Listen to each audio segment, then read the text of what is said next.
வணக்கம், இது உங்கள் தமிழ் சனிக். இந்த வீடியோவில் வந்து பார்த்தீங்கன்னாக்கா 3 முக்கியமான விஷயத்தை பற்றி பார்க்க போகிறோம். ஸோ இதை பற்றி பார்க்கறதுக்கு முன்னாடி என்னோட வேண்டுகோள் என்னென்னா, உங்ககிட்ட நம்ம சேனல் ஃபஸ்ட் டைம் பார்க்குறவங்க மறக்காம சேனல் சப்ஸ்கிரைப் பண்ணிட்டு பக்கத்தில் இருக்க பெல் ஐக்கானை கிளிக் பண்ணிக்கங்க. அதே போல் சேனலில் இருக்க எல்லா வீடியோ பார்த்துட்டு நீங்கள் வந்து கால் பண்ணுங்க. அப்போ நான் உங்களுக்கு எக்ஸ்பிளைன் பண்ணும்போது இந்த வீடியோ ரிலேட்டடாக இது வந்து நம்ம ஆல்ரெடி பார்த்துருக்கோம். அப்போ வந்து உங்களுக்கு வந்து புரிஞ்சுக்கிறதுக்கு வந்து ஏதுவாக இருக்கும். ஸோ அதனால் வந்து சேனலுக்கு எல்லா வீடியோ பார்த்துட்டு நீங்கள் வந்து கால் பண்ணி வாங்க. ஒரு வீடியோ வந்து பார்த்துட்டு கால் பண்ணி வந்தீங்கன்னாக்கா நீங்கள் என்ன சொல்ல வரீங்கன்னு எனக்கு புரியாது. நான் வந்து என்ன உங்களுக்கு புரிய வச்சாலும் அது வந்து உங்களுக்கு எக்ஸ்பிளைன் ஆகாது. அதனால் நீங்கள் வந்து டீட்டெயிலாக உங்களை நீங்களே கிளாரிஃபை பண்ணிவிட்டு அதுக்கப்புறம் கால் பண்ணிங்கனாக்கா நான் என்ன சொல்ல வரேன்னு சொல்லிட்டு உங்களுக்கு கிளியராக புரியும்.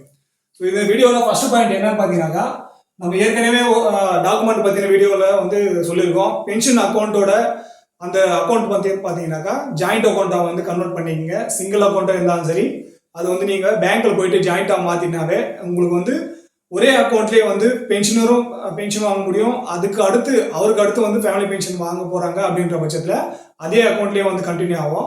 இது வந்து பார்த்தீங்கன்னாக்கா நம்ம எப்போ பென்ஷனர் இறந்துடுறாரோ அந்த டைமில் ஸ்பர்ஸ் மூலிமா இன்டேஷன் எப்போ பண்ணுறோமோ அந்த டைமில் வந்து நம்ம அக்கௌண்ட்டையும் ஆட் பண்ணலாம்னு சொல்லிட்டு நான் சொல்லியிருக்கேன். ஆனால் நீங்கள் வந்து எப்போ ஜாயிண்ட் அக்கௌண்ட்டாகவே இருக்குது அதே அக்கௌண்ட்லேயே கண்டினியூவாக வருதுனாக்கா அப்போ வந்து பார்த்தீங்கன்னாக்கா உங்களுக்கு பிசிடிஏ பென்ஷனர் இறந்த பிறகு ஃபேமிலி பென்ஷன் ஸ்டார்ட் பண்ணுறதுக்கான அந்த வெரிஃபிகேஷன் பீரியடில் வந்து அக்கௌண்ட் வந்து சேமாக இருக்கிறதுனால அந்த டைம் வந்து கொஞ்சம் உங்களுக்கு மிச்சமாகும். அதனால் உங்களுக்கு வந்து 10% நான் வந்து ஆவரேஜாக வந்து என்னோட தரப்புலேருந்து நான் சொல்லியிருக்கேன் 10% சொல்லிட்டு. ஸோ உங்களுக்கு வந்து ஃபேமிலி பென்ஷன் ஸ்டார்ட் ஆகிறதுக்கான அந்த காலம் வந்து பார்த்தீங்கன்னாக்கா சீக்கிரமாகவே ஆகும். ஏன்னா அக்கௌண்ட் வந்து சேமாக இருக்கிறதுனால அதை வெரிஃபை பண்ணுறதுக்காக அவங்க வந்து போக மாட்டாங்க.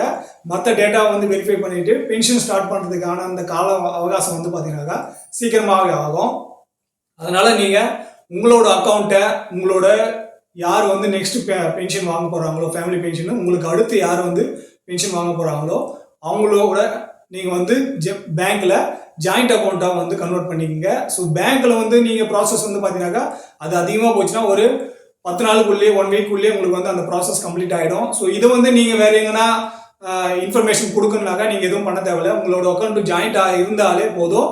அது வந்து ஆட்டோமேட்டிக்காக பார்த்தீங்கன்னாக்கா ஜாயிண்ட்டாக இருக்குது. நம்ம வந்து பென்ஷனர் இறந்த பிறகு அது வந்து எந்த ப்ராசஸ் பண்ணுறோமோ அந்த டைமில் அக்கௌண்ட் சேஞ்ச் ஆகாத பட்சத்தில் உங்களுக்கு சீக்கிரமாக ஃபேமிலி பென்ஷன் வந்து கிராண்ட் ஆகிறதுக்கான வாய்ப்பு வந்து அதிகமாக இருக்கும்.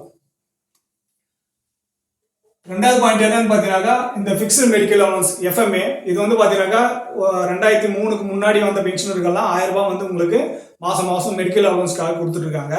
ஸோ அந்த அலவன்ஸை வந்து கட் பண்ணிவிட்டு நீங்கள் வந்து இசிஹெச்எஸ் கார்டு அப்ளை பண்ண போகிறீங்க அப்படின்ற பட்சத்தில் அதோட ப்ராசஸ் வந்து கொஞ்சம் நாள் ஆகலாம். ஏன்னா நீங்கள் வந்து ஸ்பர்ஸ் மூலிமா எஃப்எம்ஏ ஸ்டாப்பேஜுக்கான ரெக்வஸ்ட் கொடுக்கும்போது பார்த்தீங்கன்னாக்கா அது 6 மாதமும் ஆகுது, 1 வருஷமும் ஆகுது.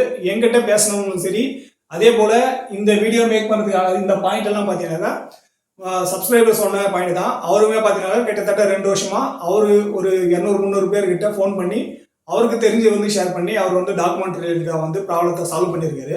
ஸோ அவர் எனக்கு கால் பண்ணி வந்து இந்த ப்ராப்ளம்லாம் வந்து நிறைய பேர் இருக்குது, ஸோ இது வந்து வீடியோவாக மேக் பண்ணுங்க சொல்லிட்டு சொல்லியாச்சு. ஸோ அந்த பாயிண்ட்டை வந்து நோட் பண்ணிட்டு நம்ம இந்த வீடியோ வந்து மேக் பண்ணிட்டு இருக்கோம். ஸோ இந்த எஃப்எம்ஏ நீங்கள் ஸ்டாப் பண்ணுறது வந்து பார்த்தீங்கன்னாக்கா உங்களுக்கு 1000 ரூபாய் கொடுக்கும்போது நீங்கள் எல்லாமே வந்து பார்த்தீங்கன்னாக்கா வாங்கிட்டீங்க. ஆனால் உங்களுக்கு எப்போ பெரிய தொகை வந்து தேவைப்படுது மருத்துவ ரீதியாக உங்களுக்கு வந்து மெடிக்கலில் வந்து ஹாஸ்பிட்டலில் வந்து கட்டணும் அப்படின்ற பட்சத்தில் நீங்கள் வந்து இசிஹெச்எஸ்க்கு வந்து மாறும்போது அந்த டைமில் உங்களுக்கு உடனே வந்து இந்த ப்ராசஸ் வந்து ஆகாது.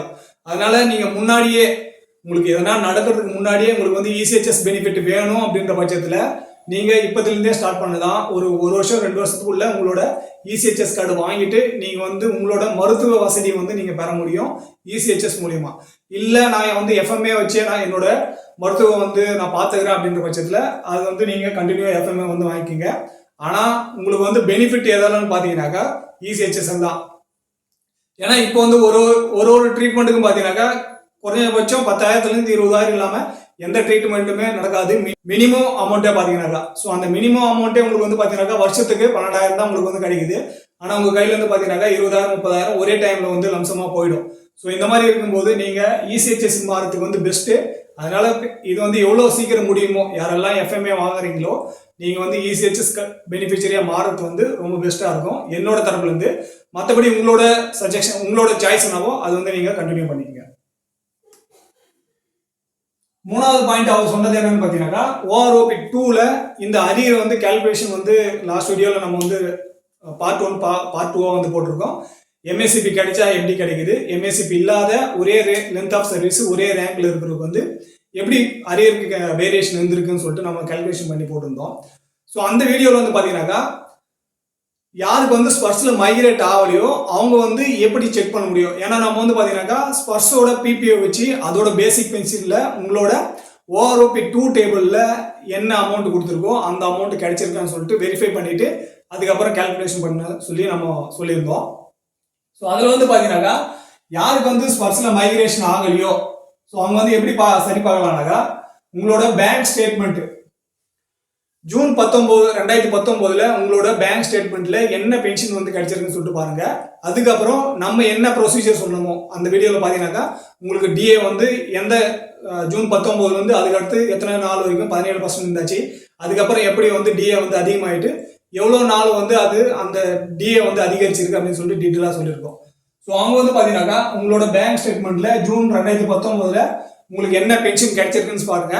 அந்த பென்ஷன் அமௌண்ட்லேருந்து உங்களோட பேசிக் தனியாகவும் டிஏ தனியாகவும் பிரிச்சுட்டு அதில் அந்த பேசிக்கில் உங்களுக்கு வந்து OROP 2 டேபிளில் நீங்கள் ஃபேமிலி பென்ஷன்னாக்கா ஃபேமிலி பென்ஷன் டேபிளில் பார்க்கணும், பென்ஷனர்னாக்கா டேபிள் நம்பர் 7ல் பார்க்கணும்.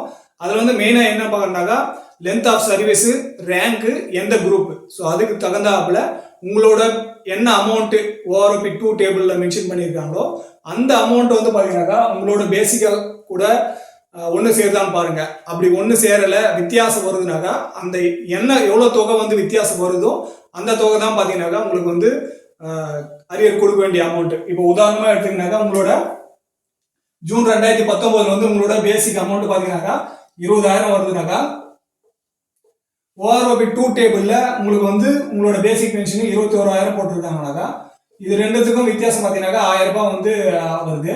ஸோ இந்த 1000 ரூபாய் தான் பார்த்தீங்கன்னாக்கா உங்களுக்கு வந்து ஒரு மாசத்தோட அரியர் அமௌண்ட்டு. அதுதான் 2019 டிசம்பர் 2022 வரைக்கும் உங்களோட அந்த அந்த இடைப்பட்ட காலத்தோட கணக்கீடு தான் பார்த்தீங்கன்னாக்கா OROP 2ஓட அரியர் கால்குலேஷன். ஸோ இது வந்து உங்களுக்கு புரிஞ்சிருக்குன்னு நினைக்கிறேன். அப்படி இல்லை எனக்கு வந்து ஸ்பர்ஸில் மைக்ரேட் ஆகலை, என்னோட அரியர் கால்குலேஷன் வந்து எனக்கு தெரியலன்றவங்க நீங்கள் வந்து எனக்கு கால் பண்ணி வாங்க. நான் உங்களுக்கு வந்து உங்களோட டேட்டா எப்படி, அதாவது உங்களுக்கு பென்ஷன் வந்து எப்படி கிடைச்சிருக்கு அப்படின்னு சொல்லிட்டு நான் செக் பண்ணிட்டு உங்களுக்கு வேணா நான் வந்து கால்குலேஷன் பண்ணி தரேன். ஆனால் நீங்கள் வந்து கால் பண்ணும்போது ஜூன் 2019 வந்து உங்களோட பென்ஷன் அமௌண்ட் என்னன்னு சொல்லிட்டு உங்களுக்கு தெரிஞ்சிருக்கணும். ஸோ அது தெரிஞ்சிருந்தா நீங்கள் வந்து கால் பண்ணி வாங்க. இது வந்து ஃபேமிலி பென்ஷனர் இருந்தாலும் சரி, இல்லை மற்ற பென்ஷனர் இருந்தாலும் சரி, யாருக்கு வந்து ஸ்பர்ஸில் மைக்ரேட் ஆகலையோ அவங்க. ஸ்பர்ஸில் மைக்ரேட் ஆனவங்களுக்கு ஆல்ரெடி நம்ம வந்து பார்ட் 1 பார்ட் 2 சொல்லிட்டு 2 வீடியோ போட்டிருக்கோம். ஸோ அந்த வீடியோ பார்த்தாலே உங்களுக்கு வந்து கிளாரிஃபிகேஷன் ஆகிடும். இந்த வீடியோ ரிலேட்டடாக உங்களுக்கு வேறு எதனா கருத்து இருக்கும் பட்சத்தில் கீழே கமெண்ட் செக்ஷன் வந்து சொல்லுங்கள். அதே போல் ஃபஸ்ட் டைம் நம்ம சேனல் பார்க்குறாங்க மறக்காம சேனல் சப்ஸ்கிரைப் பண்ணிவிட்டு பக்கத்தில் இருக்க பெல் ஐக்கானை கிளிக் பண்ணுங்க. அது சேனலில் இருக்க எல்லா வீடியோவும் பாருங்கள். இதே போல் இன்னொரு வீடியோவில் மீண்டும் சந்திக்கலாம். நன்றி, வணக்கம்.